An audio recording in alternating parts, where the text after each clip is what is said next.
Primeiro, espiritismo é religião ou não? Então, espiritismo, na verdade, não é religião, é uma doutrina. Eles falam que é uma doutrina, mas hoje em dia virou uma religião. Você não vai chegar e falar assim, qual que é a tua religião? Eu não tenho religião, mas eu sigo a doutrina espírita. Você não vai falar isso. Então Sou espírita. Por que aconteceu isso? Porque na época do materialismo, né, em 1800, quando Allan Kardec começou a querer...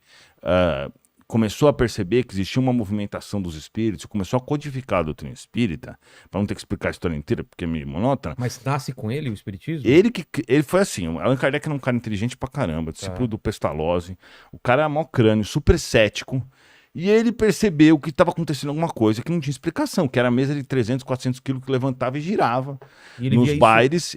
E aí ele falou assim, não acredito nisso, eu vou ver. Ele foi lá ver tá. e viu que de fato estava acontecendo e começou a ver que existia uma inteligência por trás disso. Aí ele começou a se comunicar com os espíritos, do tipo assim, B era 2 porradinhas, A era 1, tudo. E aí depois ele percebeu que tinha algumas pessoas que tinham uma sensibilidade para captar essas mensagens desses espíritos. Porque assim, como é que funciona a mediunidade, né? Eu sou médium, eu vejo, ouço espíritos, faço psicografia, eu tenho várias mediunidades, eu tenho a de cura, tenho todas as que tem no livro dos médiuns. Mas não necessariamente uma pessoa tem todas Nem essas... Não. Na verdade, assim, todo mundo é médium, porque Allan Kardec concluiu o quê? Que todo no mundo? mínimo, pelo menos um pensamento de um espírito você recebe. O quê? Todo mundo recebe Mas eu intuição. achando que é meu? Sim, normalmente sim. É aquela intuição? Sim. Dá um Isso. exemplo. Não assim. tem umas intuições assim? Tem, mas várias. Várias. Isso Mas daí. dá um exemplo. Isso daí. Por exemplo, você tá indo pra tua casa e você, de repente, vê um caminhão do correio. Aí você lembra que você tem que pegar uma encomenda na portaria do seu prédio. Isso é uma coisa. Agora, você tá indo pra tua casa e sem ver caminhão do correio, você, de repente, lembra da encomenda. Isso daí foi uma intuição, porque seu cérebro não é super avançado pra tá procurando o que fazer. Só se você parar pra aquele pensar. que você faz sempre o mesmo caminho e vem... Isso. Cara, hoje eu vou fazer outro caminho, não sei por que eu quero fazer outro caminho. Isso, ou às vezes você sabe que aquilo ali vai dar errado ou vai dar certo e você não sabe de onde surgiu esse negócio. Então, essa é a intuição. Normalmente é minha mulher falando.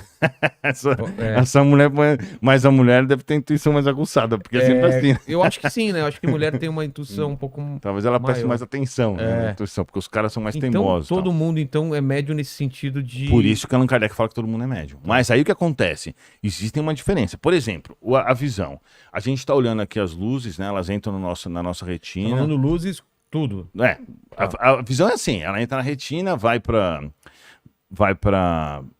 o cérebro aqui, pro lobo occidental, né? Alguma coisa assim, e ela é processada aqui. Então, na verdade, o olho serve para captar a luz e o cérebro para processar. A mediunidade é a mesma coisa. A glândula pineal, que fica mais ou menos no centro aqui, ela capta os sinais da outra dimensão, que é o mundo espiritual, né? que é uma dimensão já compreendida por alguns físicos que estão falando bastante agora sobre a teoria das cordas, entendeu? Os americanos, eu estava vendo esses dias... A gente até estava discutindo se a matéria escura não seria uma coisa desse mundo espiritual, né?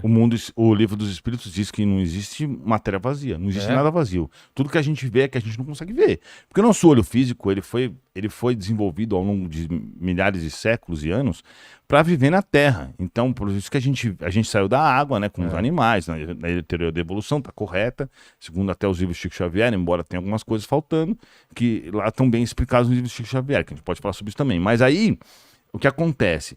Quando nós saímos da água, a gente desenvolveu o nosso olho físico para ver bem as coisas aqui, etc.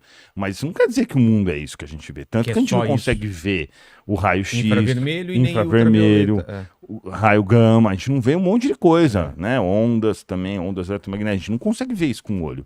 Então, assim, nós somos muito incapazes perto do que é o mundo e a imensidão. Mas aí... Voltando lá, então nós temos... E aí essa teoria das cordas, eles falam, na verdade, você estava vendo esse dia no Discovery Channel, os americanos falando lá que um dos caras que está defendendo essa tese, ele fala assim, ó, inclusive tem uma dimensão aqui conosco. Ele está falando do mundo espiritual, que é a lógica, né? Então o mundo espiritual, ele está aqui conosco, o cara querendo ou não. 12 dimensões, né? Exato, é isso aí. Existem, né? E aí, o que é a mediunidade? É você ter esse receptor, essa glândula pineal, diferenciada, que consegue captar esses sinais e processa no cérebro. Tá. Então, quando as pessoas vão lá, eu sei que eu vejo toda hora, a pessoa chega lá e fala, Eduardo, eu quero melhorar minha mediunidade. Eu chego e pergunto pra ela assim, tá doendo algum dos lados da sua cabeça? Ela fala, tá doendo esse. Por quê? Porque quando os espíritos vão desbloqueando a mediunidade da pessoa, eles desbloqueiam o cérebro, porque são os neurônios que processam, a mesma forma que processam um monte de informação, né? O que a gente vê, o que a gente ouve, o nosso raciocínio, as nossas memórias, todos os processos em si. Então, assim, a mediunidade, ela é, por exemplo, qual que é a diferença? Se você pegasse o corpo de Chico Xavier, que óbvio que já tem toda a composição, mas ele tinha grandes modificações biológicas em relação às outras pessoas, que a gente não tem essa capacidade porque nós estamos começando a entender o cérebro, né? E ainda bem no básico, mas o cérebro é altamente complexo e a glândula pineal também. Então, assim, só fazendo um adendo aí, tem um livro de Chico Xavier que ele fala sobre as funções da glândula pineal, isso em 1945, acho que só agora que a medicina foi descobrir. Então, como é que Chico Xavier sabia disso e colocou isso no livro dele? Que era de André Luiz, psicografado pelo médium Chico Xavier. Né? Inclusive, tem americanos estudando esse livro, porque eles falaram, como que o cara conseguia saber disso há 50 anos atrás, 60, 70 anos atrás, e só agora isso foi descoberto, que de fato essa glândula pineal tem tais funções que estavam descritas naquele livro. Então você vê que é o seguinte, o cara pode chorar, pode falar o que for, espiritismo, mano, é a razão. Eu sou um cara super cético. Eu não acredito em nada que não tenha lógica. Comigo não tem pozinho mágico, não tem essas coisas. Eu não sou um cara burro. Entendo de qualquer assunto, a gente pode falar aqui desde menstruação até combustível de avião. Estudei pra caramba um monte de coisa. E eu falo pra você, o espiritismo tem lógica. Senão eu nunca seria espírita, né? Então quando eu conheci o espiritismo, eu fiz essa primeira pergunta. Falei assim, putz, vai ser igual todas as outras religiões. Os caras vão falar coisa que não tem sentido. E até hoje eu não encontrei nenhuma contradição dentro da doutrina espírita.